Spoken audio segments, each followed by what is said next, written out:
What is going on, everybody? We are here somehow, and we are live. Now, if you've been watching the main channel for the past couple days, you might have realized I have been out. I've been in a hotel. I've been doing stuff remote. It's because I was not here in the state of Florida for the past couple days.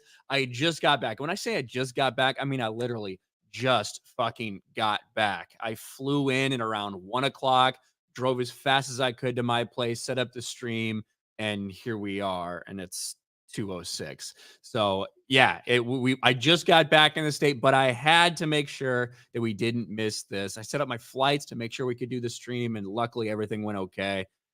If you guys are not aware, what this stream is over here on RK Outpost Live is once every month towards the end of the month, usually the last end of the month. Sometimes it gets a little flipped around depending on if I'm traveling or not, blah, blah, blah. But we have all the people that are the top tier supporters on Patreon, all the top tier channel members, and some people over on Locals who are also giving it that same level. And I appreciate the hell out of these guys. They get to come on and let you know what they think about some of the dumb shit you hear me talk about all the time anyway. So without any further ado, let's just get into it. I see everybody. I see all you good people in the chat. Thank you for being here over on the second channel. Hey, we've gotten like 1,000 subs on this channel in the past month. It's been rocking and rolling over here on RK Outpost Live. So that's been awesome. If you're new here, I'm glad you're here. David Nelson for 199. Thanks for the entertainment from the 199 Legion. Hey, you're welcome. You're welcome. All right.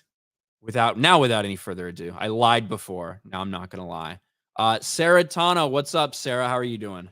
I'm good. How are you doing?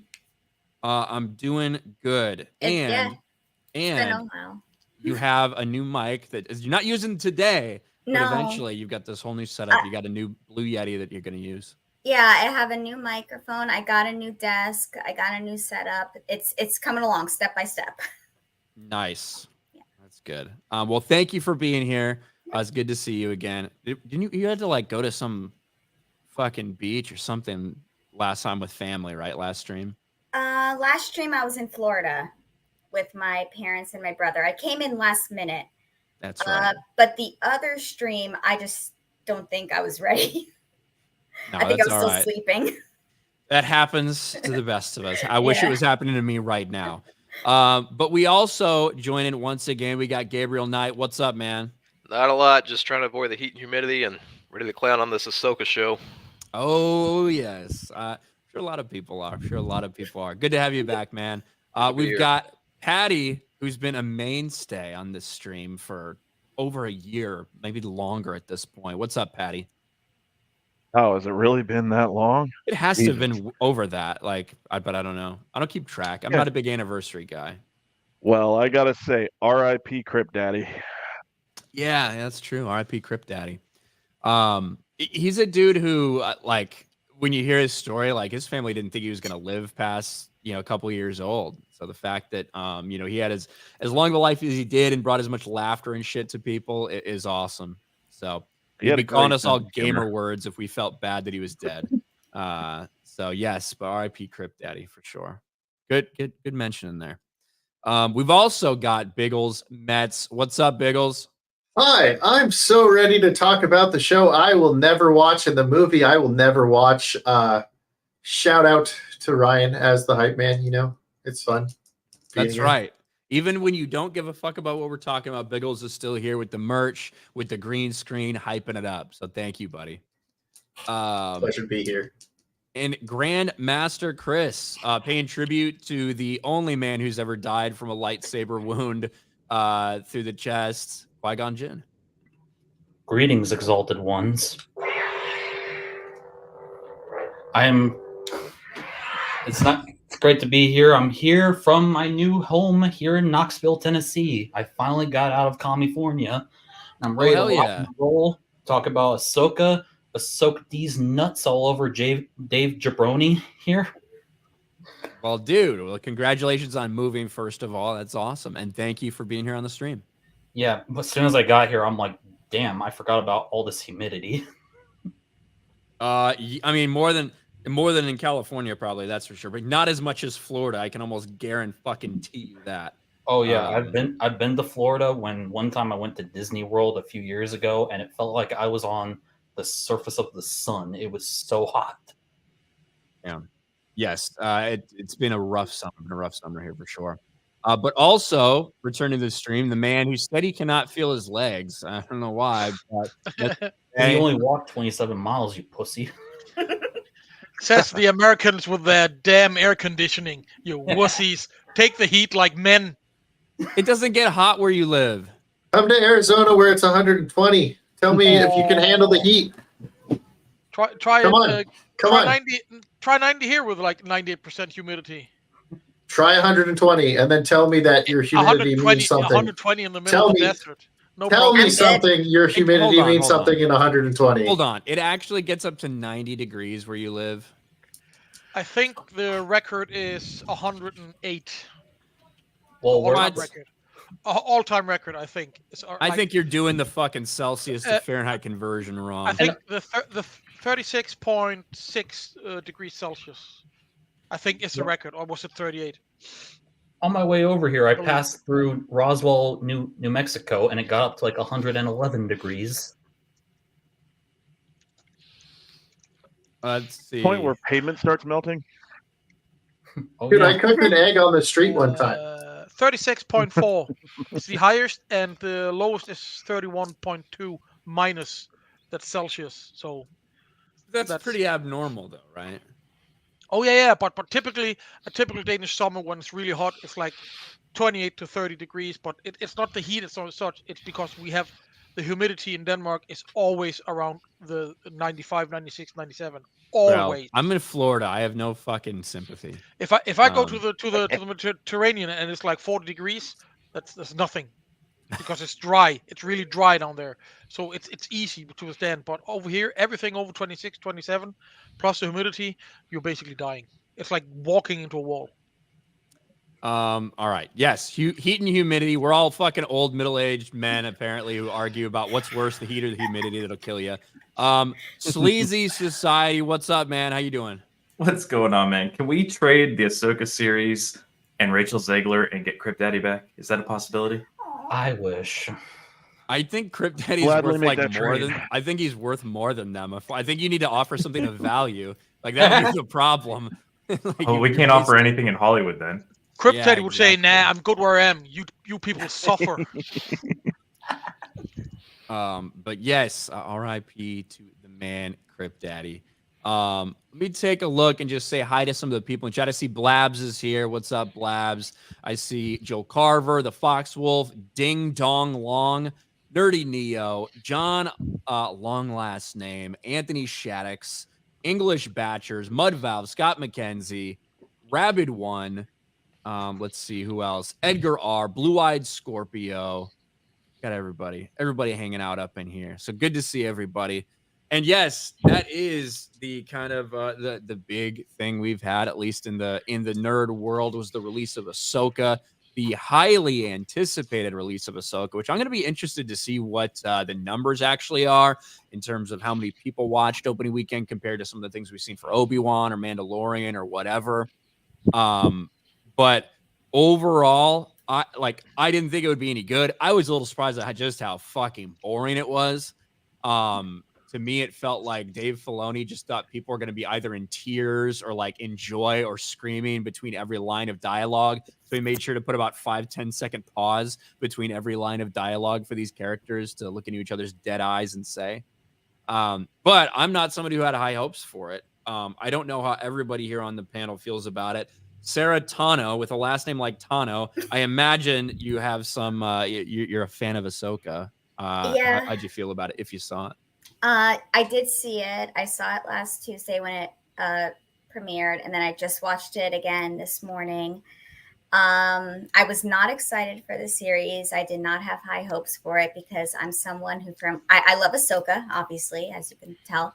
But I do firmly believe that she should have just stayed in animation in our own little bubble, of animation world. So I was not excited for the series. That being said, I also really loved Rebels. So it was really nice seeing Sabine and Hera in live action. Was it though?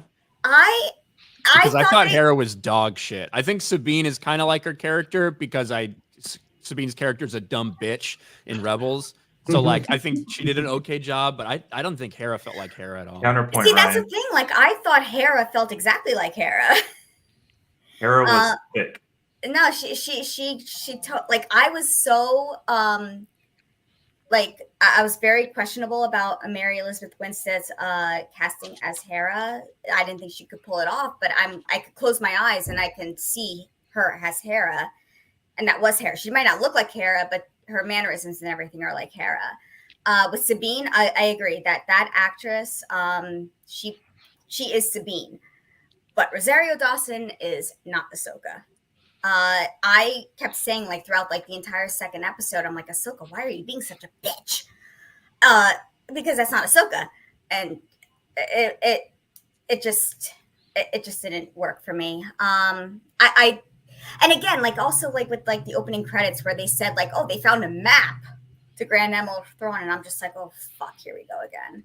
Just like how in Force Awakens they find a map to Luke Skywalker. Find a map to Luke Skywalker, and then in The Rise of Skywalker, you find a map that goes to this, and then goes to this, and then I'm like, are we on another one of those like wild goose chases here? Like, is this what this is going to be? And I'm sure the World Between Worlds is going to be introduced somehow, which I hate. So it just, it sucks. The storyline is not good, and I am not looking forward to seeing my favorite character reduced to Disney trash, just like Luke Skywalker. Not saying that I didn't like what they did to Luke Skywalker. I hated it, but Luke Skywalker's not my favorite as Ahsoka is. So I'm finally like I felt it, with the sequel trilogy with Luke and Han and Leia, but it's really feeling real now that my favorite character is now about to be trashed. Welcome to the party, pal. Yeah, thanks. I mean, I knew Yeah. this back in The Mandalorian too. Like, once they brought Ahsoka to live action, I knew it was over. I did not like Ahsoka in The Mandalorian. Like I said, I wanted her to just remain in animation. If she had to be brought into live action, it should have been Ashley who played her, but it wasn't. It's Rosario, and I don't like it. Ahsoka should have died like she was supposed to. I've said this too. She should have died in Rebels season 2 when she faced Anakin, or not Anakin, but Darth Vader. She should have died there, left it there, because then we got the fucking World Between Worlds, and I fucking hate that shit. But if not Rebels, she should have just walked away in season 5 of the Clone Wars and just ended there. And I'm saying that as someone who loves season 7 of the Clone Wars. I wish Rex would have just shot her fucking right between the eyes. That's how they ended Clone Wars season 7. It would have been That would perfect. have been good, actually, because they were so close throughout the Clone Wars. They worked together side by side so much throughout the Clone Wars. It actually It would would have have been been. fucking. Imagine how fucking if Dave Filoni had the balls to do that, would be like, Rex, it's me, Ahsoka, And then and just fucking she drops dead. That would be Die, so bitch. fucking perfect. Cowboy Unfortunately- Dave, balls, really? I had like Yeah, 6 yeah. pages worth of notes that I took on Ahsoka too. God, it's all in my head, and I hate that. I have 6 Gabriel, pages. Gabriel, I think you wanted to rip this apart a little bit. I don't know how much you watched of it or what, but what do you think about it? I got through the first 2 episodes somehow. This show just should not exist. It's breaking Star Wars the more this character sticks around. I thought one thing the show was going to do is give an explanation as to where she was during the original trilogy. So she found the Rebel Alliance, but is not there in its most pivotal moments during the original trilogy. Like, where the hell was she?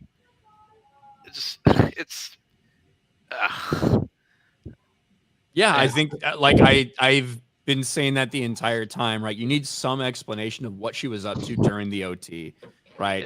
Yeah. Because why weren't you helping? And I don't know if maybe you're hitting your mic or something, Gabriel. I don't know what kind of mic you're using, but I keep hearing like either hitting or breathing into every once in a while. Oh, sorry. But yeah, you need some sort of explanation of what she was doing other than just she didn't feel like helping. Like, she obviously cared enough to help start the Rebel Alliance and Rebels, but didn't feel like she was needed. throughout that entire thing. And I don't know, when did she meet Luke Skywalker? We didn't see that on screen. We just saw her seemingly having met him before in that terrible episode of Book of Boba Fett. So Yeah, I now don't this know. show, like Grand Admiral Thrawn's getting ready to come back and start another war, but now where's Luke? What is he doing? I think we will see at some. I don't know if Luke will I don't think Luke's gonna come in with a fucking lightsaber in this show, but I think there's gonna be some sort of either communication or something. There's got to be something with Luke in this, and then maybe you bring back fucking CGI Dead Eyes Luke Skywalker for Dave Filoni's movie that he's supposed to be doing. Like that's kind of how I feel like the lead up to it, but maybe they're waiting for him to get permission from Ahsoka to do something. They're going to bring in Kyle Katarn, bend him over, and shaft him. Kyle Katarn? Yep. Why are they going to bring in Kyle Katarn? That's just fucking threw an entire new thing in the works. It doesn't matter. It doesn't matter. They already made him Jen Erso. They don't care. Yeah, and they turned him black when they made Finn. And he's a man, so he needs to die. God. Well, Sleazy, you said you thought Hera was thick at least, so that you got some enjoyment out of that. Yeah, when I wasn't sleeping.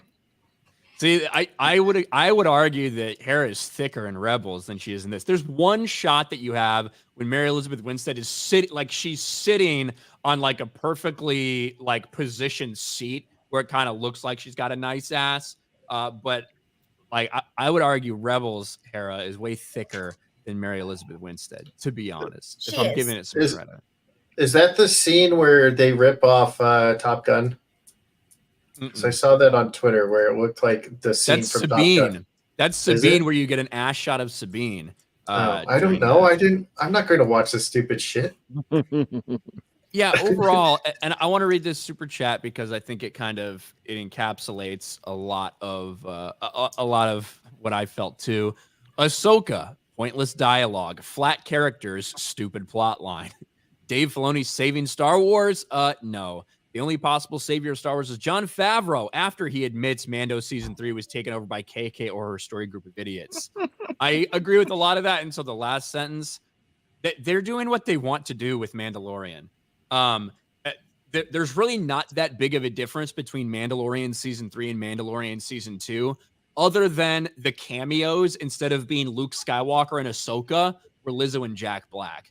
In terms of the acting, in terms of the plot lines, in terms of a lot of that shit, there's not a big drop-off between Mando Season 2 and Season 3. The difference is you don't have people screaming their heads off over characters that they care about. Instead, you have people screaming at their television because these cameos were fucking losers. Like that's to me the biggest difference in Season 2 and Season 3. I don't think it was a massive drop-off in the plot line. I think Mando Season 2 was it's not very rewatchable, and I think it's because it's not actually a very good season of television. It's just I haven't even rewatched it. It's not rewatchable. Like no. Because like the plot is dumb. It's Mando meets people. That's the plot of Season 2. Yeah. It's Mando meets people, and he just happens to run into Bo-Katan, Boba Fett, Ahsoka Tano, and Luke Skywalker all in the span of like 6 weeks. Don't forget Trapper Wolf. Most important character in all of Star Wars, Trapper Wolf. And Trapper Wolf. Who? Isn't that Dave Filoni? It's Dave Filoni. Yeah. and fake Boba Fett, what's his name? Cobb Vanth. And who else does he run into? Asian lawman. What's his name? Well, Asian lawman. I don't know if that's a big cameo, but yeah. I wonder who they're going to run into in Ahsoka. Probably Grand Admiral Thrawn. Well, definitely Thrawn. I wonder. So Qui-Gon's going to be back. Oh my gosh, Qui-Gon. Dude, he's rolling in his fucking grave right now. No, he's going to come back in Ahsoka. Always the final episode. Stabbed to the abdomen, and they all live, and Qui-Gon dies. Pull him out before Darth Maul stabs him. That's all you got to do. I mean, to be fair, they are bringing back Ayla Secura, so. I don't know if any, like, how is that confirmed though? Like, what report? I saw that they're bringing back Ayla, but I don't know what report that was in, or if that's actually a real thing that's happening. Or if anybody died in Star Wars, or if it's just giant freaking robot report. You know what I mean? I'd have Well, to I mean, look, 'cause I did she's that a hot video blue long Twilight. time Like, ago. come on. Well, I mean, I get the appeal of bringing her back, certainly, but it's like, here, let's see. Star Wars just brought 2 iconic Jedi back from the dead. Ayla Secura and Shak Ti are back as Luke Skywalker discovers the Clone Wars Jedi alive and well in a huge Star Wars twist. Let's see. Star Wars Dr. Aphra 32. Oh God. Let's see. I don't even know if this is what? Are they like holograms or something? I think it's supposed to be Force Ghost or something like that. Well, Or let maybe me a flashback. let me show you this for context. I have a feeling that they're not back. That this is just a stupid Disney Star Wars thing. But this is the article that I saw. Again, this is back from June of 2023. So we probably have an update to the story, to be honest. But I remember when people were talking about this, Star Wars just brought back 2 iconic Jedi back from the dead. In Dr. Aphra, who's a lesbian Indiana Jones in space or something. Let's see. It begins aboard Dr. Aphra's ship. She's kidnapped Luke Skywalker, of course. Dr. Aphra kidnaps Luke Skywalker. To be fair, Luke finds himself in some compromising positions sometimes in the EU. She convinces him to help her by showing a holo message from Shak Ti. Shak Ti's warning fellow Jedi Knight Ayla Secura about a weapon too powerful to let fall into Sith hands, which she hid in the Sasson Temple. Skywalker's interest is piqued by the Jedi's message from beyond. He agrees to help Aphra find the way. However, when they finally make their way inside, Shak Ti and Ayla are waiting for them. The issue ends with Shak Ti and Ayla looking down on the 2 intruders and no blue glow. Force ghosts are not flesh and blood. Rather, they're Force representation of the Jedi's former physical form. So I don't think that they're fucking resurrected or something. What I think it might be is either like some form of like a really fancy holo projection or whatever. But who knows? I guess maybe we have an answer to that.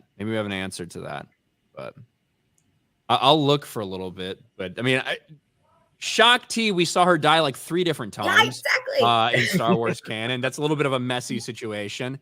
And Ayla Secura, I guess technically we didn't see it. It was covered by a big leaf on Fallujah. Well, the first 15 shots were there. Yeah, you saw her taking a couple dead body. Fell down. She was Swiss cheese by the end of that. To be honest. But who knows? Maybe her alien species can survive that. If like that's how I explained with all these people surviving, whether it's lightsaber cuts or lightsaber stabs or whatever, it would be embarrassing if Ayla Secura actually was dead. I mean, she could probably fucking tough it out. Ayla Secura, Dr.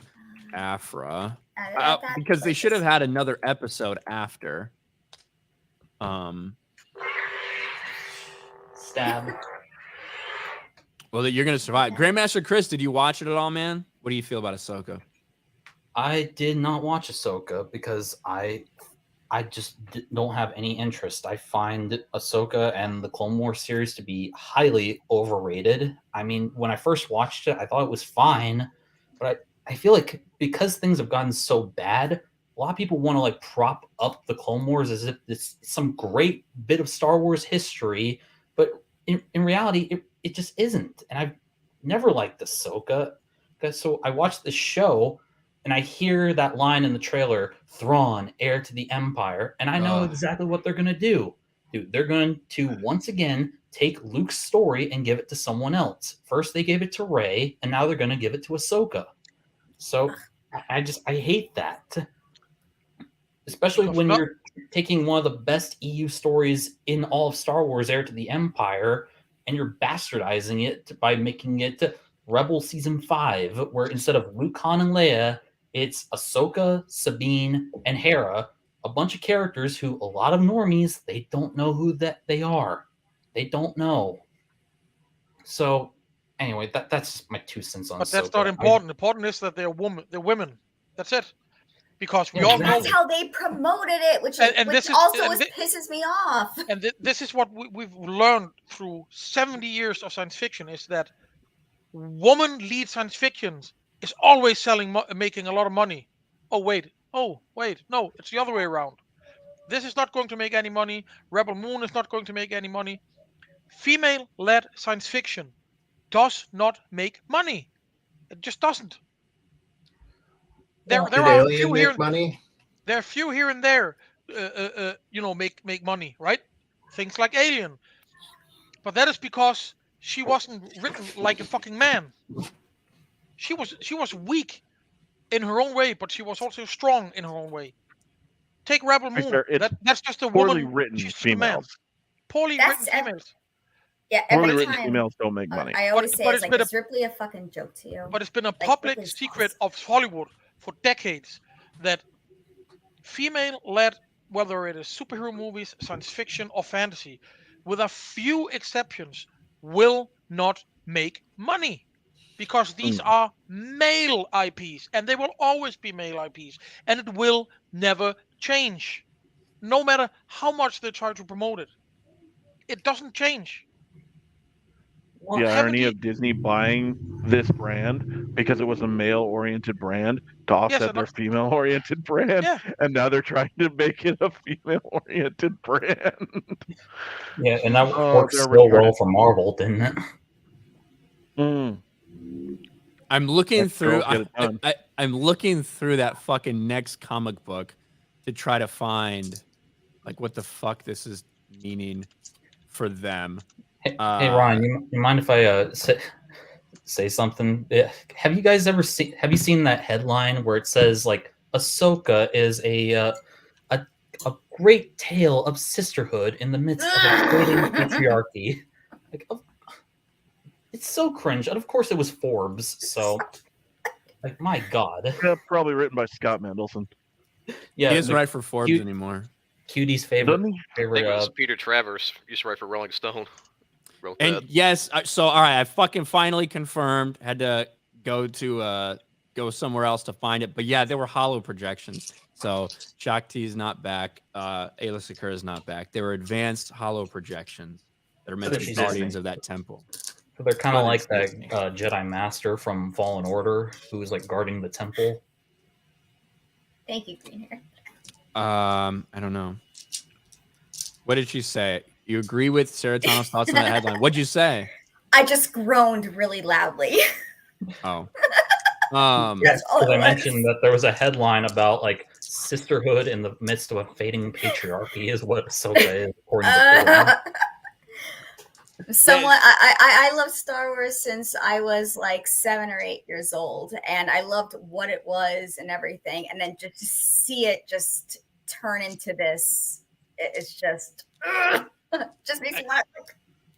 It's going to be interesting to see what happens. I predicted the whole time that I thought the majority of people were going to love this series, that they were going to fawn all over it, that they were going to fucking jerk themselves off over it because it's like Filoni and it's these characters that have a built-in fan base with Rebels. Not a big one, but a passionate one. And so I've been a little surprised to see more people pushing back than I expected. It is not good.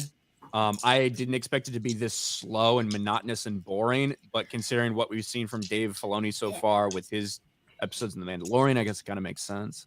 Mm-hmm. How many episodes is this season? Yeah, that was going to ask that. 8? 8. So we're 2 in and nothing has happened, and there's 6 left.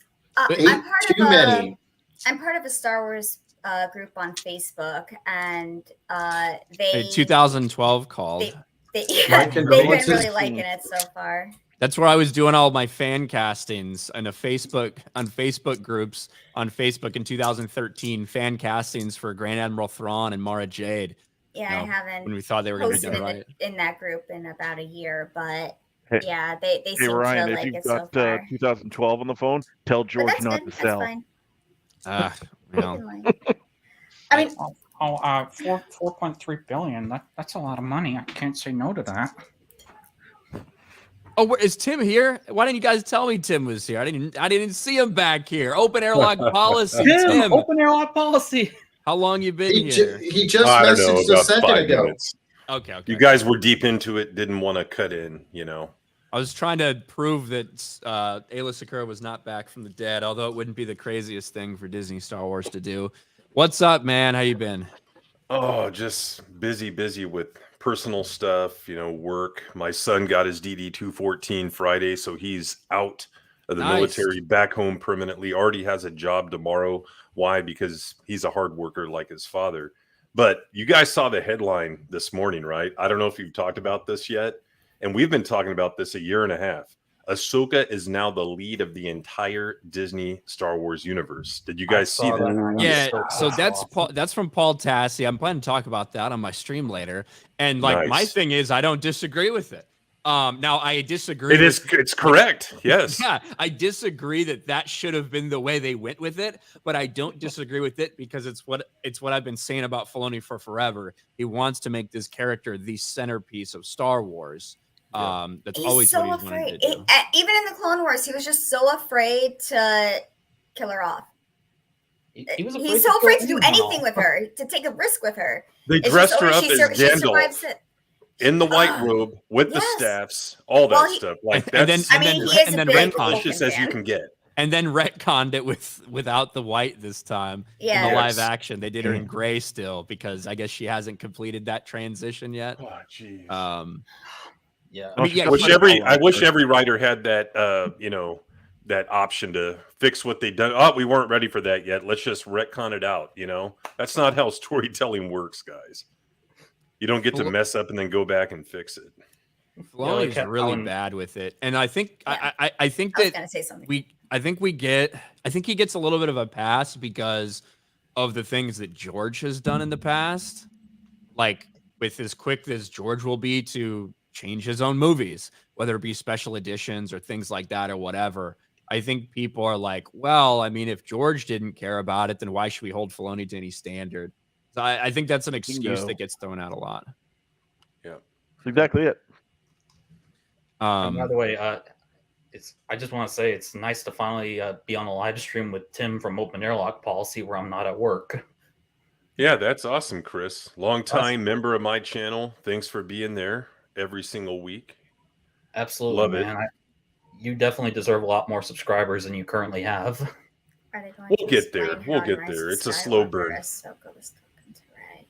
What'd you say, Sarah? So I was just reading a comment. I'm sorry, I was just reading a comment. Are they going to explain how in Rise of Skywalker Ahsoka was talking to Rey? Well, I was hoping she was dead, but these days, I don't know if she's dead. That was the first Gandalf.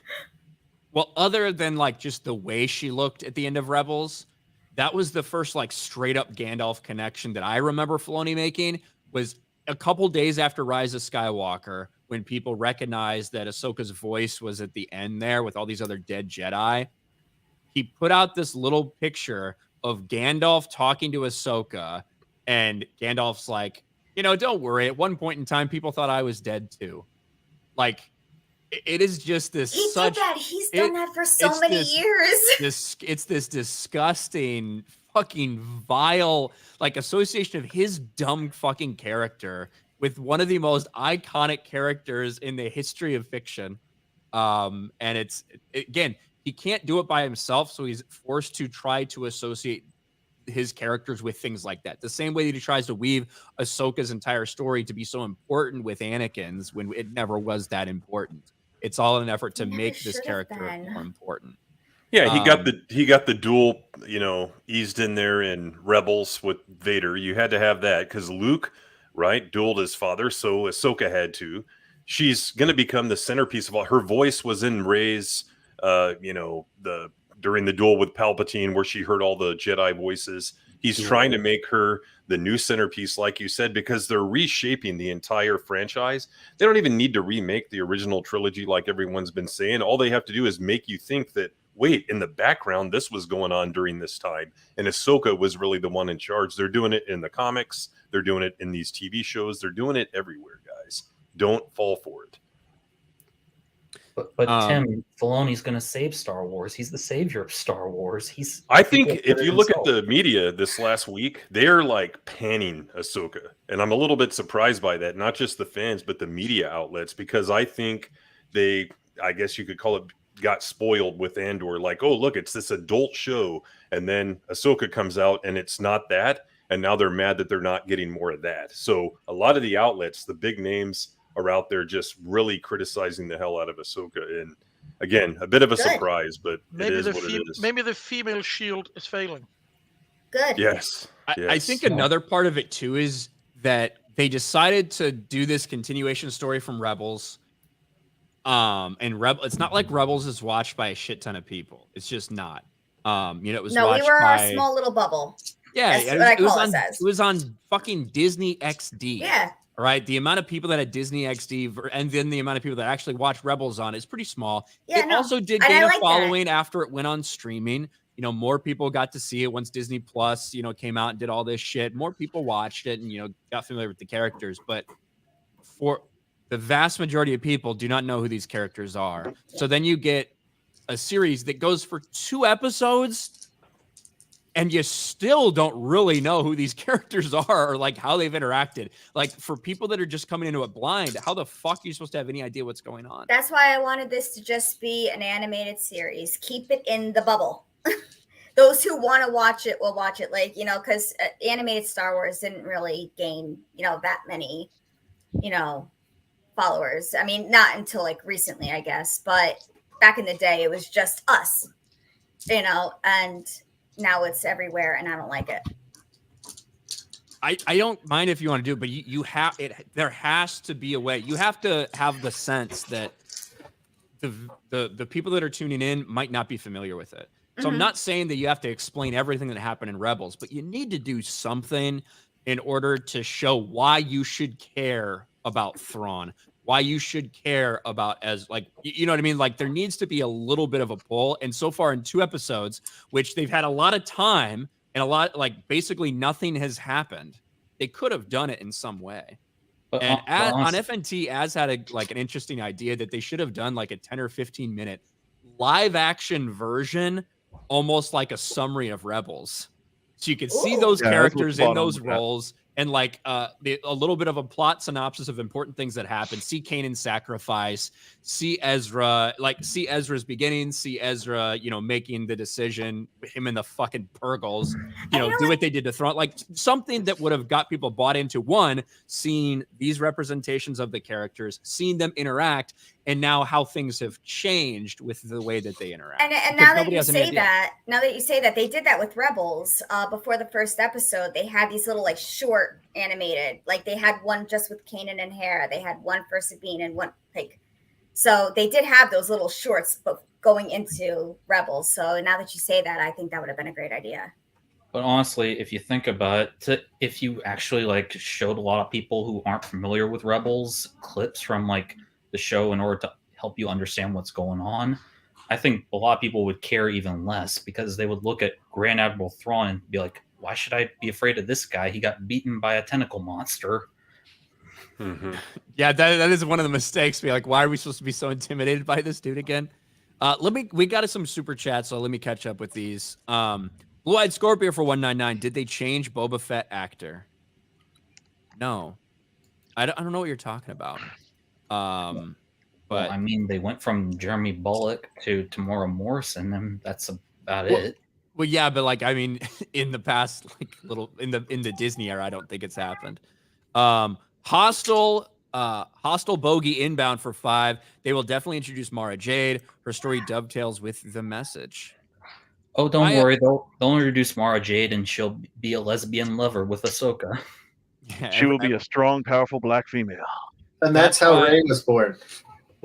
That's why Ahsoka is so that's why Ahsoka is so angry, because of all her ex-lesbian lovers. Rabid 1 for 2. Chewbacca died on Vector Prime.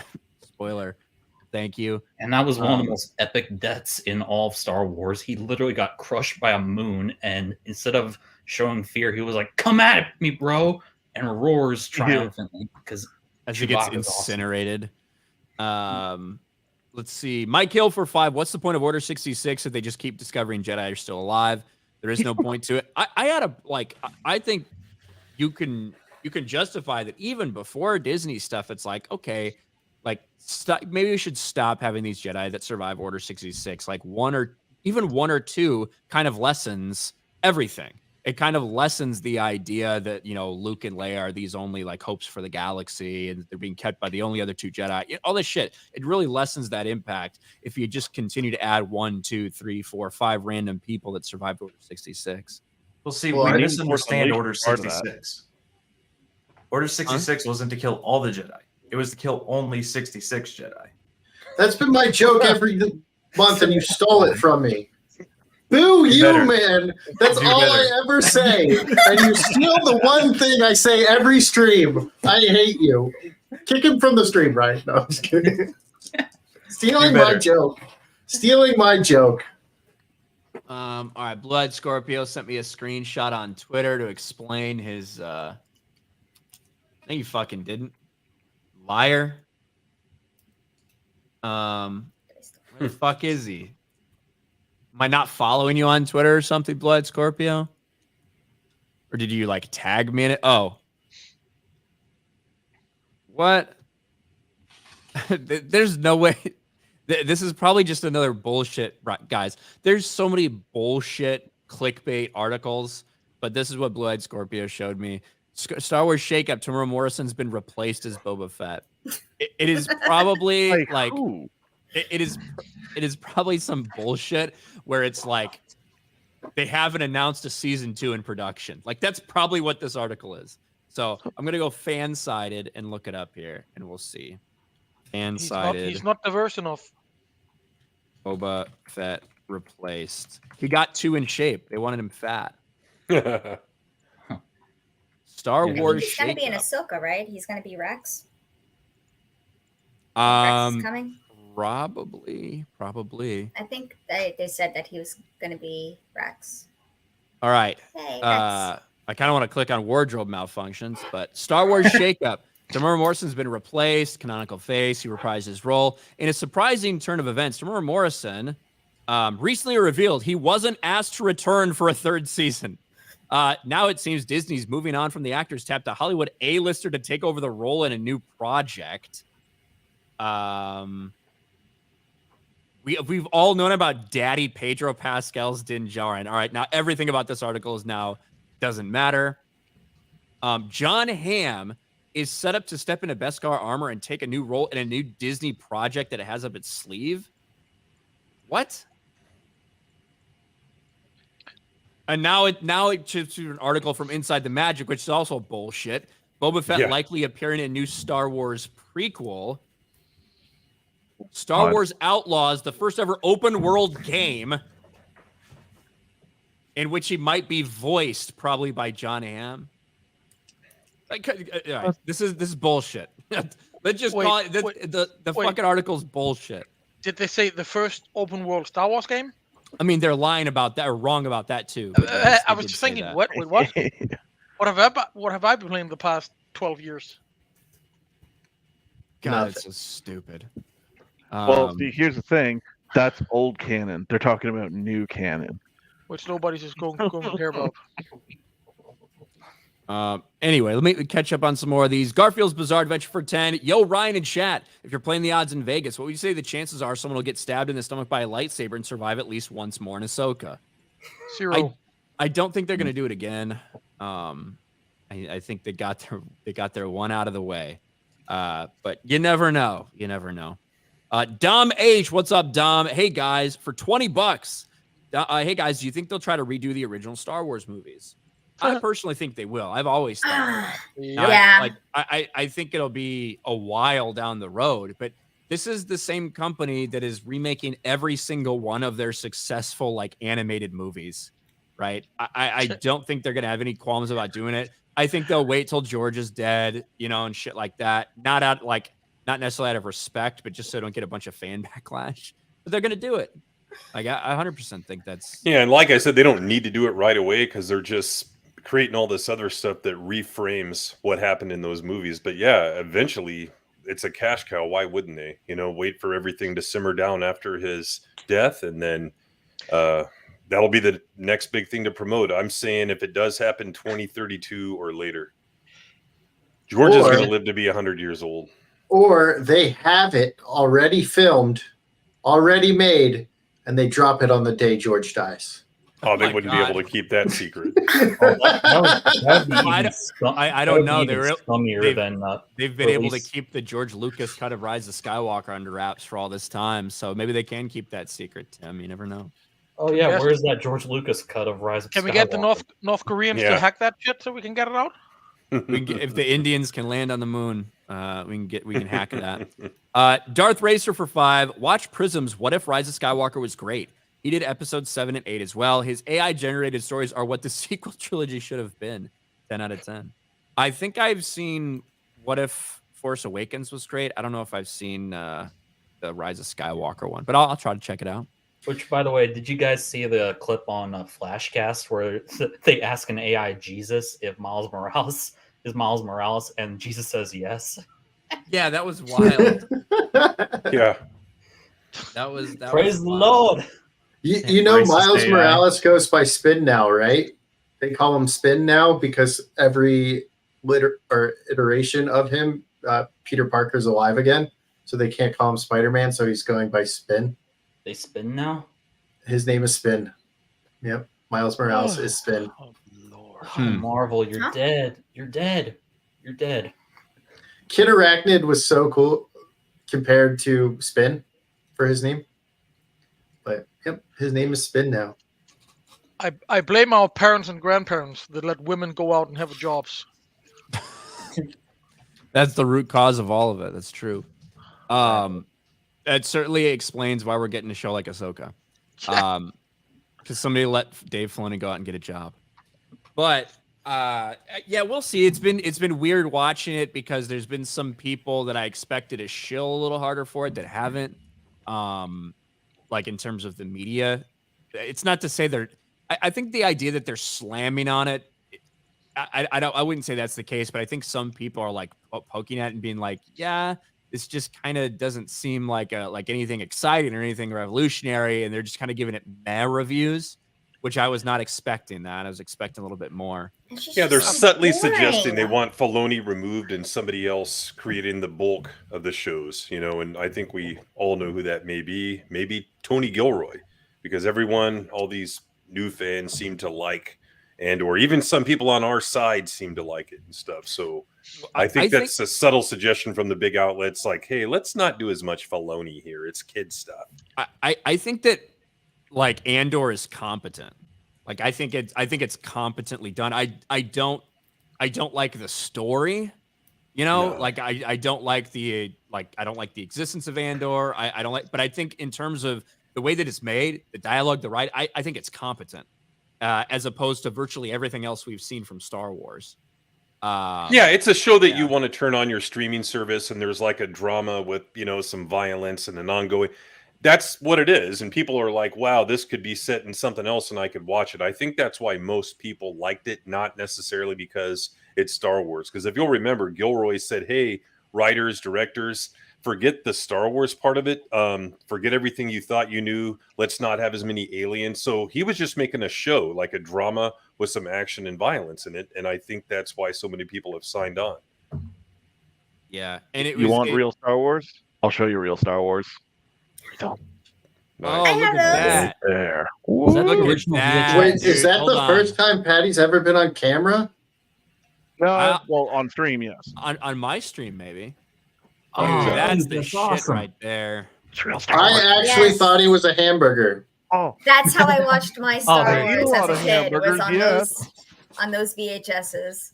I was looking more at the Book of Sith holocron you got back there. Oh, look, Tim's got the same thing. Yeah, mine are in Florida. Oh, yeah, I don't have looking at that, but I have sitting right on top of the Jedi one. Yeah, I've got both of those too. So those are all fucking awesome. Yeah. This is my Star Wars stuff. I'm just kidding. It's not. I don't have the Bounty Hunter, the Imperial one. I have the Bounty Hunter book.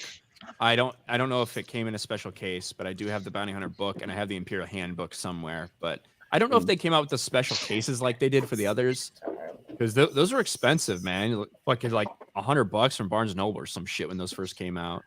Wow. But they're cool.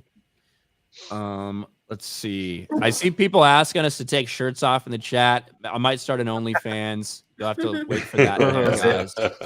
Ooh, You'll have to very wait. nice. Very nice. It's been a rough month, so you never know. You never know. Daddy needs his money. Oh, and I see Subhuman. What's up, Subhuman? How you doing? I mean, I haven't gotten paid all summer, so maybe. Subhuman. Hi. Hey, what's up, man? How you doing? I just got done driving. Nice. So you're doing well then? Yes, I am. I'm doing very well. Before we're gonna move off Ahsoka, but did you have any thoughts on it before we move on? So you just popped in. On what? Ahsoka. What about Ahsoka? All right. Well, that's that then. Yeah, there's not a whole lot to say. It's just a lot of walking and staring at each other. It's like a lot of those shots I could totally see like Filoni was thinking like animation because it was like a slow turn toward the camera. I don't think he's thinking animation. I think he thinks it's the most epic shit ever. That's what I think. I think Filoni thinks that what he's doing is so grand and so fucking incredible, and he's been huffing his own farts for so long that he thinks that it comes off as like epic and so serious and amazing. That's what I think he's doing. Filoni he's not a live action director. No. I've seen better. I've seen it done better in anime than whatever he's doing. It's actually meant to do that in anime. Staring all that stuff, and then next you know the attack comes. You can't do that. You can't do that in live action. No, it didn't work. I have 6 pages of notes, and I hardly got to like anything, but because I was gonna like actually like record something, but I never got to do it. Only women take notes. Yeah, I need notes. I'm able to remember. I'm also a teacher. I need to take notes. I take notes for my House of the Dragon stuff. Because there's so much stuff that happens in that show that I feel like you need in the end, I think the thing that sets Ahsoka apart is that they have become complacent. They actually thought, okay, we're going to make this show about women, strong women, and that's it. And until now, for the most part, for their shills, that was enough. But at some point, even the shills are saying, okay, enough is enough. Give us something more. And they can't. They just can't. I wouldn't mind if it was a show about Hera, Ahsoka, and Sabine, but the fact that they're like promoting it and it's like, oh, it's the first Star Wars show with 3 female women. It's the first lightsaber duel with 2 women. I'm just like, cares. Stop! I don't care. Just give me good content. I don't care. Nobody cares. Nobody cares. Because they have no other stories to tell, so they just resort to this and hope that people give it a chance. I don't care. Just give me good content and don't ruin Ahsoka. Oh, too late. They already did. Well, by keeping her alive. Well, she was ruined in 2008 when she was introduced as a Padawan to Anakin that he never had. Yep. She has been a walking, talking canon contradiction since 2008, and so is Dave Filoni. Yeah, and their big idea to introduce Ahsoka is a movie where the plot is about rescuing Jabba the Hutt's son. Like, what? His name's fucking was... Rada. Give him some respect, or Stinky, as Ahsoka calls him. Stinky. I don't give a shit. It's stupid either way. It's really stupid. Like, how do you... That's why I hated the Clone Wars for the first 2 seasons, is because it was just dumb. I hated it, and then like something toward the end of season 2 just clicked for me, and then I just started loving it. You mean you didn't enjoy the episode where Jar Jar Binks pretends to be a Jedi? No. We all know he's the Sith Lord. How about that one episode in season 6 where he like gets a wife or a girlfriend or something, and they kiss? Who? That's something Dave Filoni has never tried. I don't know. There's a lot of wolves out there that would beg to differ. Speaking of pretending to be a Jedi, is Ahsoka supposed to be a Jedi now? Like, I'm confused. Like, why is she? I don't fucking know, dude. Like, like one of her fucking famous sayings, "I am no Jedi," and the idea that in the opening crawl they say former Jedi Knight. Ahsoka Tano. That's just not Never true. Yeah, Like that's another thing that really pissed me off is that why is Sabine an apprentice to Ahsoka? Yeah, she has no force. Sabine had zero force sensitivity at all in Star Wars Rebels, and you would think that after spending so many years with Kanan in Rebels that he would be able to pick up on it, but he didn't. Even when he was training her with the Darksaber, he never picked up on any force sensitivity. So all of a sudden, we're going to train her to be a Jedi. Well, that's the thing, Sarah. In Last Jedi, they established that literally anyone can be a Jedi with a broom boy. That doesn't count. It's like you don't. Obviously, it does. I think what they're gonna do is, I think that they are going to, because they kind of had that discussion, and it was like, you have the least force sensitivity of any Jedi I've ever seen, but there's like something there. Is kind of what they're going for. I think there's got to be some sort of like revelation or something's going to happen and she's going to be able to access her force. I think that's what's going to happen. No. The Valley of the Jedi. I'm telling you, Kyle Katarn, Valley of the Jedi. Just heard it here first. They will do turn it. Kyle into a manzel in distress while Sabine saves him. Or they're going to discover, because they were doing all the cloning on fucking trying to figure out how to do force sensitive cloning and stuff like that, they'll find a way to like allow Sabine to access the it'll be something fucking outlandish. But yeah, so got to a very boring and stupid start, which I guess that's about everything. The only way it works though, you have to get like a boy haircut, then you can access the Jedi powers. That would explain all these haircuts. So and we have to retcon it so we can show her getting the haircut. Yes. We have to, like, the fact that you couldn't even stick to that is just wild to me. It doesn't really matter, but the sequence of Ahsoka's ship, with the 2 X-Wings on its side, going over the communications tower in Lothal in that final episode, like, I don't know, 5 or 10 minutes before the end of the final episode of Rebels, she is standing there with her short hair. But in this, she still got her fucking long hair when that scene happens. It's something that's so pointless and dumb. Why did you have to do that? And like, you couldn't have shown her coming there any other way. Like, you couldn't have done anything to not just blatantly retcon your own shit. It makes zero sense. Yeah.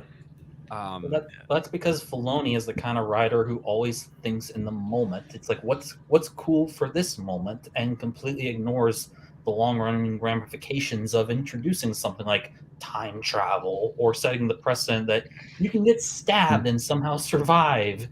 It's just. I mean, I think that's what Disney Star Wars is now. It's just what's going to be popular in the moment. Let's bring Kenobi and Vader back for another fight. There is no lore. It's just gibberish at this point.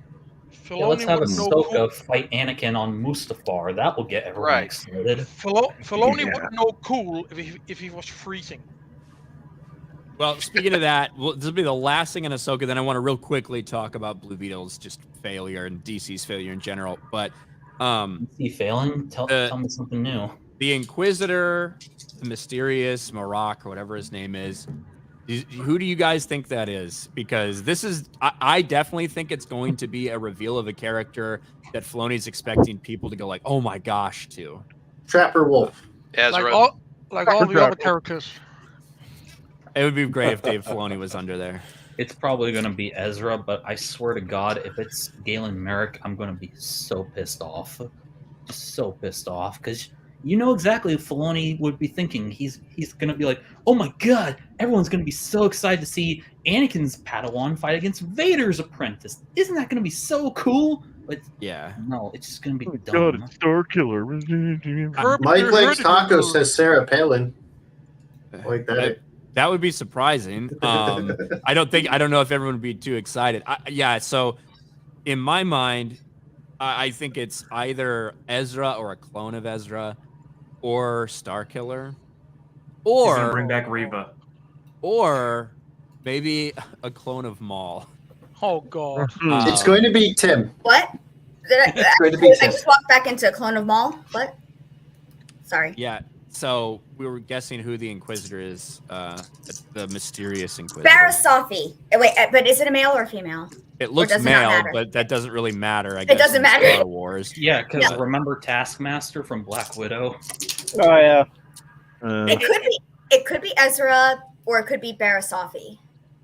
Because didn't they do that in Black Widow? They had the person a male who's, like, in the suit, but they take off the helmet and reveal it's a woman. But what if it was, or it could be a clone of Luke? No. Oh, Jesus Christ! We're talking about Heir to the Empire here. I like the. Oh yeah. I like the clone Ahsokas in the chat. If Have you're right, Ahsoka Ryan, fight I'll never Ahsoka. forgive you. As much as I hate to admit it, you're probably right. They're probably ripping off Heir to the Empire, Last Command. They're probably going to do a dark clone of someone, and you're right. It'll probably be either Luke, Ezra, or Kanan. Yeah, and the big difference is in Last Command, the brilliance of having it be a clone of Luke is it creates a bit of a loophole for Mara Jade where she can kill a Luke, but not the Luke. Whereas if Ahsoka she can kills follow the up clone on of that Luke, last that's just the gonna Last be, Command. If Ahsoka kills Luke, it's just going to be reinforcing this whole idea that Luke's not the hero of the story. Ahsoka is. Just let the past die. Kill it if you have to. That's what it's going to be. It's Yeah, Qui-Gon but how Jinn they because he's how they gonna alive. kill the past if they keep going into the past? Well, that's probably not entirely true. They're staying in the past, but they're bastardizing the past. They're rewriting it to fit what they want the narrative to be. Shitty. Exactly. Cannibal hermit crabs. That's what they are. My It's going to be Blue Beetle. Mace Windu. Mace Windu. Could Yeah, it could be. Hey, it was we didn't have any confirmation that he died. He fell out of a window without an arm, but that don't mean anything. And these days, that he could survive that. Yeah, like that is like no chance of death in the current state of Star Wars. If you don't see the never really gone. Hey, you do see the they body, said that it doesn't matter. Garbage truck. There you go. It's been said that lightsabers don't kill, so maybe it's Qui-Gon. They're gonna bring Mace Windu back for us to see some like police brutality in the New Republic, some shit. Because we haven't seen enough of that with Secret Invasion. We got that in Andor, right? So it's Greedo. It's gonna be like they're gonna make Black Lives Matter signs for Mace Windu, except like the fist is gonna be like detached, right? You know what I mean? That's what they're gonna have. So, but anyway, off Ahsoka a little bit. I just wanted to mention the Blue Beetle box office. I've seen some sites already trying to spin Blue Beetle as like a great success because it had such a good hold from last week. 81 million. Yeah, like it had a good hold from last week. One, because it only made $25 million last week. So like if you have a $10 million weekend, that would be a decent hold, even though it's actually a miserable second weekend. So it ended up with like 12 million. And of course, this is National Theater Day, which they're selling a fuck ton of like very discounted tickets. But this is it's never going to be enough to recover. This is a movie that needs to make somewhere between 300 or 400 million to be profitable based on its budget and the estimated marketing. It's not going to get anywhere close to that. It'll be lucky if it gets 170 million. So this is now the 7th DCEU, not counting the Batman, financial failure in a row. Obviously, James Gunn's rebooting the universe, but when he keeps putting his name behind stuff, the way that he has about Blue Beetle, the way that he has about Flash, I feel like it is already damaging the new DCU that he's trying to create because he's so involved in the promotion and like essentially putting his name next to these projects. What he should have done is he should either have jumped on board immediately and shit canned everything, or waited until everything was done, then jumped on board. Or maybe just make one good superhero movie as opposed to thinking we need an 8-year plan. What you need is a one good film plan, and it needs to be either about Superman, Batman, or Wonder Woman. But no, his big idea is the Authority. We need that the is Authority. true, but you do need a long-term plan. You need a short-term plan and a long-term plan. If you don't plan for the long term, you're bound to start making the same mistakes that people have consistently made throughout all these universes. I think it was a mistake to release the long-term plan up front. That's why these movies are failing, because we already know that they're meaningless. Yeah. It's part of the reason it's failing. Yeah. I do think it is having an impact. When you tell people we're doing this reboot, hey, we might bring some of these characters to it. You never know. You're going to have to watch. Like, I just don't think there's any engagement. And it's been bad. It's been bad and it's been directionless. And there doesn't seem to be any need for people to be invested in it. So now the last 7, the last one here was Shazam. Shazam was the last financially successful DCEU movie. After that, you had Birds of Prey. You had Wonder Woman 1984, The Suicide Squad. You can Wonder Woman 84 is a fucking terrible movie. There is at least some excuses for that. It was released at the height of COVID when theaters were only 25% capacity and only 2,000 theaters were open. And it got released on the same day as HBO Max. There's excuses for those two. But Black Adam, Shazam 2, The Flash, Blue Beetle, it is just this failure after failure after failure. And I don't know what Aquaman 2 is going to do. And I have no idea what they spent on it either, but likely a fuck ton of money. I just want to say, in Mexico, Blue Beetle made $2.7 million. In your is that good? No, that's the country of 125 million people. No, that's not good, Ryan. Yeah, we're in Mexico City.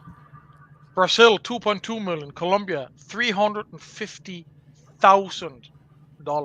It's not relatable to the Latino population of the world, right? I think it's relatable to certain people, certain Hispanic people that are living in America, like in California or Texas or Florida, wherever, on the border.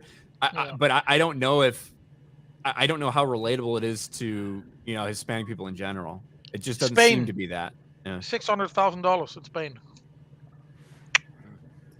Really well, here's the thing with Warner's and DC, and I have a good-natured feud going on with John and Bounding into Comics, and this is me talking, right? The anti-Disney Star Wars guy. I think WB is worse than Disney. What they've done to Superman, way worse than what Disney's done to Luke Skywalker. Yeah. I think they're worse, and look what they're doing to back up Ezra and all that shit. Ezra Miller. I think they're a horrible company. I think they're more woke than Disney. And I am happy to see this movie utterly fail. I hear, it's a good movie, all this stuff. But to me, Ted Kord is forever Blue Beetle. But guys, that's the hashtag. WB is worse than the second he said Batman is a fascist. The second that line was uttered, the movie died. He was dead. Nobody is less of a fascist than Batman. He has sacrificed everything to help people. He doesn't even kill people. And that doesn't even make sense because they don't know Batman's Bruce Wayne, so they don't know he's a rich guy. They just think he's a guy fighting crime. Yeah. And can I so it doesn't make sense at all. And this whole Batman as a fascist narrative it's all these idiots that say, "Oh, if he's so rich, why doesn't he use his money to help the city?" Well, what people don't seem to realize is Gotham is a very corrupt place. So if he was just to give all his money to charity, it's gonna everyone's gonna take advantage of that. So he's just thinking, why don't I use my money to directly help the city as opposed to putting it in the hands of someone who might be corrupt? That's the problem. You're looking at it through the perspective of a toxic man. Okay. Oh, I'm sorry. I apologize. You need to look at it through Saratonos. Not very many people can be Batman. No. I don't think that Blue Beetle is the worst movie that DC has released in the past little bit. I don't think it's good. It is completely unoriginal.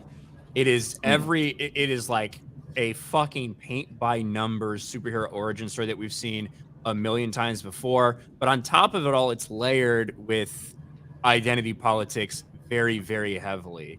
A big push on, rich white people keeping down the poor brown immigrants, shit like that.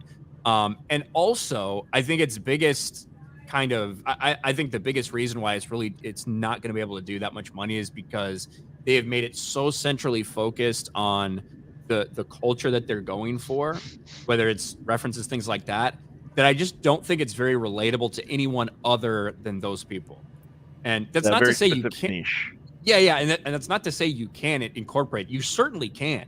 I just think it was way too heavy, and they utilized way too much of the character aspects and the humor and the jokes. I think way too much was through a very specific lens that's going to pass right over a lot of people's heads. And I think that at the end of the day is going to like the biggest reason why it's going, not because it's focused on a Latino family at all. It's because of the decisions they made with how they wanted to make it all about that instead of that just making it a part of what the movie was. I've seen some people, you know, defending this movie as best they can, solely because of the color of the people's skin, the language that they speak basically in the movie, which is pretty sad to me. I don't think it's the worst movie ever, but it's not good. And it's not anything revolutionary. It's been done a million times. And just because you have everybody alternating between Spanish and English, the whole thing isn't going to make it a success. And another problem that this movie had is it's coming off the heels of The Flash, which is just a complete disaster. So people are going to see that movie and see DC making another movie and go like, well, what is there to suggest that this is going to be even better? Any better? And I was unimpressed with the CGI. Like, I think it looked worse than the first Iron Man. Yeah, CGI nowadays has gotten so terrible. Like, to be honest, I thought it was going to be worse considering the budget for it. You know, like considering it was somewhere between $104 and $120 million production budget.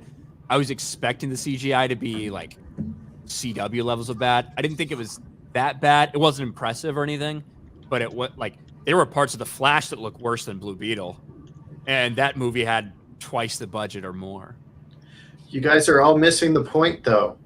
Hurricane Hillary devastated their box office numbers. If that never happened, they would beat out every movie ever made. Ever. So you're telling me move over Avatar. It affected Blue Beetle. Are you telling me, Pickles, that even Mother Nature didn't want us to go watch this movie? Correct. that one that only hit California wiped out the rest of the world. That's how bad it was. I mean, so how many movies did they make in a row that didn't make money? 7. Is it 7 now? Yeah. And they still don't get with the hint. the exceptions, you know, would be like things in this timeline at least. Yeah, you have Joker and the Batman, I think, in that same time frame that were profitable, that made money. Joker made over $1 billion. Batman was like $775 million. Definitely made money. They also have nothing to do with the DCE. Exactly. Yeah, both are outside of the timeline. So 7 straight financial failures. To your question about Aquaman, I'd probably say about 450 when all's said and done. That's about my guess for it. You think it's what it'll make at the box office? Yeah, the box office. Bro, if it makes 400, I'll be shocked. I'll be Jason shocked. Momoa, and he's gonna have his shirt off at some point. So the girls are going to see it no matter what. Yeah, I'm betting you a lot more women are going to see Aquaman 2 than they are going to see the Marvels. That's for sure. It's going to have to make $500 million just to have a net zero. I didn't even see Aquaman. And there's going to be more than that. Despite how like we DC. feel about her, there's going to be a lot of people who watch Aquaman 2 for Amber Heard. I don't know how many people that will be, though. I don't think she has a big fan base. I don't think so. It's going to be Patty. Then tickets already bought. I don't think Amber Heard has that big of a fan base. I mean, she's definitely lost a lot of fans, but there's still guys who'll be like, "Oh, she's hot," who've never heard of the whole Johnny Depp thing. I mean, after I they heard get what they deserve then. The turd in the bed, I don't care if she's Miss fucking Universe. I ain't gonna touch her. Yeah. Well, good news, you won't have to touch her in the movie. You just watch. No. I feel sorry for Aquaman himself for touching that shit. I really want to watch it because I like Jason Momoa. I really do. Yeah. But that could have been Lobo. That yeah. Listen. Maybe he will be. Jason Momoa, he will sacrifice his left nut to be able to play that character. He will, because that's his favorite character, and he has the face, he has the voice, everything about him screams Lobo, everything. But it's going to be a hard sell. It really is, because he's one of the pillars. He's a weird character, yeah. Yeah, but he's still Aquaman. He's still one of the founders of. But the thing is, like, if he does Lobo though, you put all the face paint on him and everything, he would look a lot different. So it wouldn't be like you're seeing Aquaman, you know. So I think you could get away with that in the reboot, to be honest. Jason Momoa against Henry Cavill. Come on, that's going to make people moist. It just is. That's not going to happen. Nope. It's going to be some 24-year-old kid with pads on his shoulders to fight against Jason Momoa. At least he'll have arms. To be fair, Marvel used Nathan Fillion twice. They used him in the first Guardians, and they used him in the third Guardians as different characters. Well, that's a James Gunn thing. He has all the same fucking motherfuckers. But anyway, David Nelson just sent a super chat for $1.99. Which made more money, Blue Beetle or Nacho Libre? Nacho Libre. I don't know what Nacho Libre made in the box office, but I imagine it's going to be more at the end of the day. I'm not sure. And then David Nelson sent a couple other super chats that I missed. Here's $1.99 to let me know you missed my last super chat. $1.99. And then he said this a long time ago, and I skipped over it. It says Sabine got stabbed with a blunt trainer saber. Somehow it went through. Somehow it went through her, but it wasn't enough to actually hurt her that bad. The fact that she was like up and ready to go in like a day is fucking insane to me. But thank you, David Nelson. Nacho Libre made double. 100 million. Dude, Nacho Libre is amazing. Anyone who doesn't like that movie, I don't like you anymore. Well, Blue Beetle will make more than that then. Yeah. Ryan, I do have to hop off. Okay, no worries, Sarah. Thanks for being with us. Do you have anything to plug? No. Biggs has my Twitter and YouTube channel as usual. I do have a new setup now, so step by step, I am getting, ready to actually start like creating content. So I'm looking forward to that. But yeah, that's really it. Again, thank you so much for having me. I love talking with you guys once a month. Hopefully you'll have me back again. Well, the jury's out, but I think you'll be back. For diversity's sake. Yeah, we need some diversity on the stream. So thanks. Unless you get replaced by a black woman, that's like the one. That of course is going to take precedent here. But yeah, next time you have your members chat, Ahsoka should be close to done. So it's true. Yeah. Thank God. We'll see. All right. See you, Sarah. All right. Bye, thank Sarah. you so much for having me. Bye-bye. Bye. Live long and prosper. And for the record, Nacho Libre only cost $35 million to make. So it actually, in all likelihood, broke even. Whereas Blue Beetle will not. So Nacho Libre is not going to end up at the top of the Blue Beetle box office, but it will make more money. And Nacho Libre had the DVD and Blu-ray sales. That's true. Back then. Here's something else hilarious about the state of current DC. How funny is it that they have to take the character of Black Canary and actually put a black person in the role? Like, it's almost like they couldn't sleep at night knowing that they had put a white person in that character with the name Black Canary. Yeah, and it's... Oh, shit. Well, they did it to Cowboy Bebop, the live action one. Oh, yeah, Jet Black and Made Black. Yep. Mm-hmm. Right, yeah, that's Netflix, yeah. Yeah, if it has black in the name, obviously that character has to be black. That's the rule. Not Birds if of they Prey have was white in such the a name. bad movie. Like, it's astonishing how bad that shit was. I think it made like $192 million, $200 million or something at the box office. It was a fucking disaster. I think that came out right before COVID really started happening, right? It did, yes. Yeah. I think it's the same time as Sonic. And they like changed the name of it because it was like Birds of Prey and the Fantabulous Emancipation of One Harley Quinn. It was some really dumb title. Yeah. They ended up changing because people didn't know what the fuck it was. You could just call it freaking Birds of Prey. We wouldn't know when it was. Even though Harley Quinn was never part of Birds of Prey in the first place. It was actually Black Canary, Oracle, and Huntress. Yeah. Yeah. Oh, Mary Elizabeth Winstead, by the way, who's Hera, was Huntress in Birds of Prey. So Didn't they make a pilot that they never aired back in like 2005 for the Smallville universe? I don't think they ever aired it though. there was a Birds of Prey. Well, maybe not Birds of Prey. There was like a show, was an actual show that had like. I think there was a Birds of Prey show. Yeah, I think it lasted one season. I think. I think it was Canadian. It was like Barbara Gordon and like. Oh shit! This goes back to 02, guys. Birds of Prey unaired pilot is what I'm thinking of, and it had the original cast. It had Barbara in the wheelchair, Huntress, and who was the other? Catwoman, I think. Okay. Yeah, that was in 02. I remember reading about all that in the comic magazines at the time. Yeah, but this But this actually was released, like the one I'm thinking of. Wow. Yeah, I think that one came like what? Ashley Scott, Mila Sarah, Rachel Scoston, Dinah Meyer. There it is. Yeah, there it is. Yeah, the main cast. I'm just thinking, this is something I would watch. It had 1 season, 13 episods. Wow! But look at the amount of fucking people.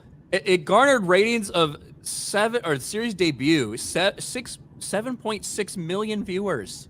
You could never touch that these days. The final seasons of Flash and Arrow and stuff were like not even cracking 1 million. Like holy shit. Yeah, that was pre-streaming too. I think PewDiePie can get those views in an 8-minute video.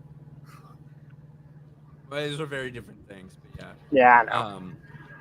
But yes, DC. Listen, the thing is, it's hard. What are they gonna have to do? If you saw 7 straight flops and all these fucking failures, you'd be like, well, I guess we have to reboot the universe. Well, they are.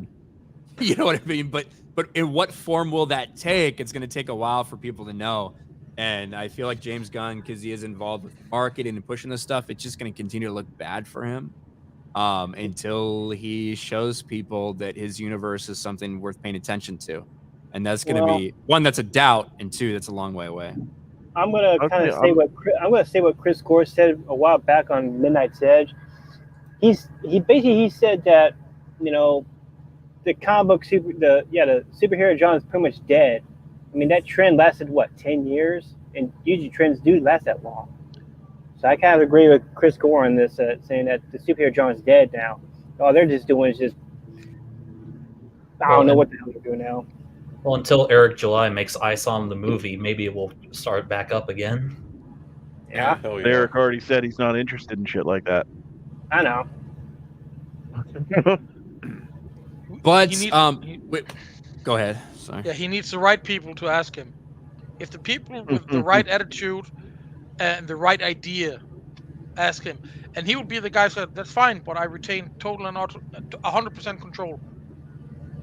That's it. I mean, I will tell you as far as the James Gunn thing goes, I'd be surprised. I'd actually be interested if he even makes it to the Authority, because his first movie is that Superman Legacy movie, and if that flops, the studio might just say, fuck it, we're not going through this again. We're not going through round after round after round of flop if you can't even make a successful Superman movie. And honestly, I think there's a good possibility that it will flop because look at The Witcher. As soon as they announced they got rid of Henry Cavill, that show flopped hard. So what do you think a Superman movie is going to do without Henry Cavill? Well, yeah. That's a little different because we've seen a lot of different Supermen. You know what I mean? That's something that gets recast. Whereas, it's not like they rebooted the universe or anything. They just straight up replaced him. And Henry Cavill's the only one we've ever seen live action in that role. He was kind of born to play that role. He wanted to play the role, and then they were so bad that he left. So I think that's a little bit different, the attitude people have. Whereas people are still upset that Henry Cavill's not Superman. But this is not the first time that Superman's been recast. It's not going to be the last. It's a character that's gone through several evolutions. I think people are a little bit more willing to accept that than the recency of The Witcher and how different that is. But with that being said, guys, I'm going to have to cut the stream here. I'll let everybody, say their goodbyes and plug your stuff because I just got back from the airport before I turned this fucking stream on. And I've got another stream coming up in a little bit that I still have to set up. So we'll start the way we all came in. Gabriel Knight, what do you got going on, man? Nothing to promote, just here to kind of just talk and hang out. So appreciate you having me on. Hey, thanks for being here, man. Appreciate it. Patty. What's up, Patty? Dude, You either need a shitload of caffeine or a shitload of sleep. Pick one. Well, it'll be caffeine first. It'll be caffeine first for It'll sure. be alcohol and then Taco Bell. Yeah, maybe I might have a little bit of alcohol too. Biggles, what do you got going on?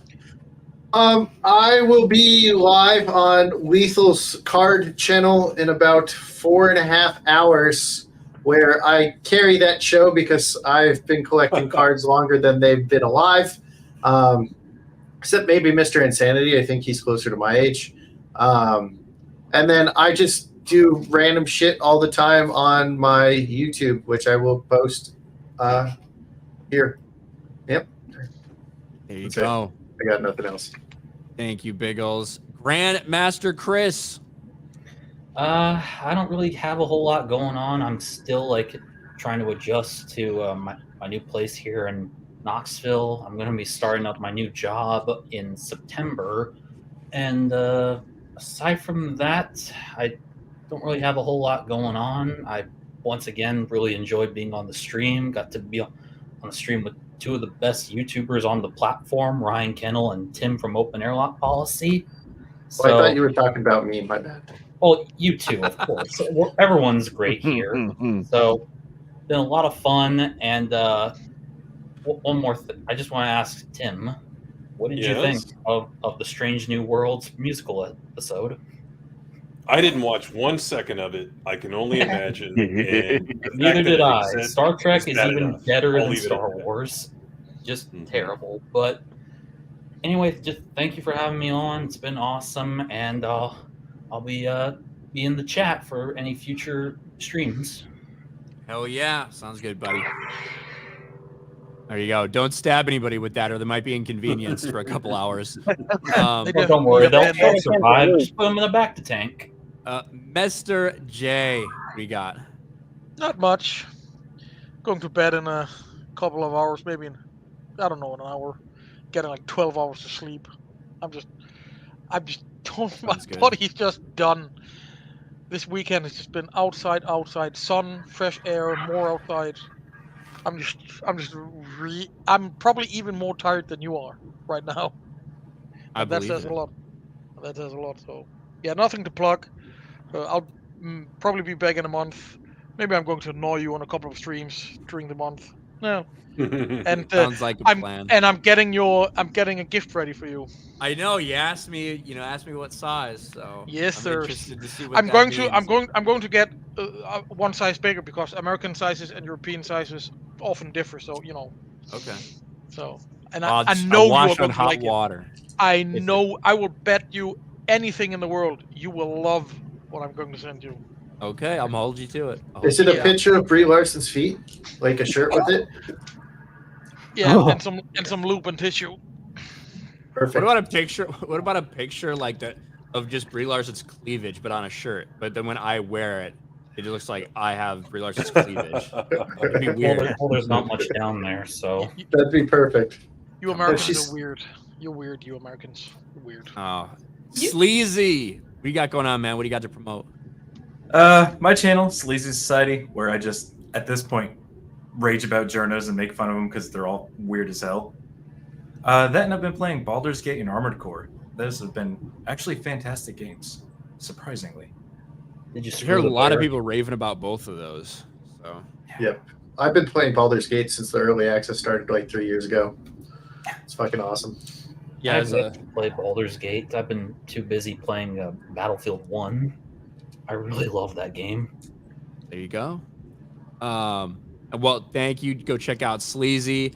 Tim from Open Airlock Policy. What do you got coming up? Yeah, so I'm revamping the political channel. Biggles has thrown the link out there. That's going to be a hot topic, right, over the next couple of years. So we're going to start getting into that. My regular channel, as you see it right there on the screen, every Friday night, the spacing, we try to give a different view of stuff, talk about stuff maybe no one else is talking about, dig deeper. It's fun. We drink, we laugh. It's a great time. Get a lot of replays. I know it's Friday night. People are out partying, doing all that stuff, doing cool kid stuff, but we're streaming on Friday nights, 10:05 Central, so be there for that. And my Iron Age project. I'm working with Daniel James from Australia. Many of you know him on ship designs, all that stuff. It's going to be a space opera think about Star Trek, think about Star Wars, think about some Wild West stuff all mixed together.